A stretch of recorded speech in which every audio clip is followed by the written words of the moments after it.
Welcome to Sweet Life Beat Life. We hope this video helps.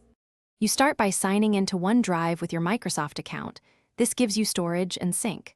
Once signed in, locate or create the folder you want to save into so files stay organized. Make sure sync is enabled on desktop or mobile. That way uploads happen automatically. If you're on Windows, pin the OneDrive folder to quick access for fast access. Once the folder exists and sync is active, you're ready to add files and continue the process. Now upload and ensure your files actually reach OneDrive.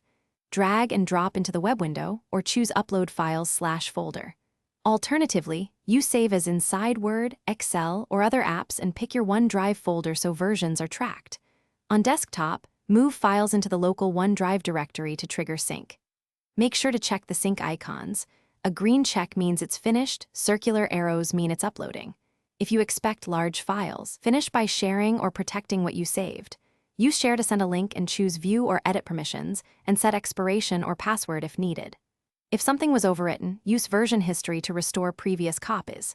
For final checks, confirm files show the green check and open correctly on another device. If syncing fails, pause and resume sync, or unlink and relink your account to force a fresh sync. That usually resolves stubborn connection or permission issues. Thanks for watching. Consider subscribing if we helped you.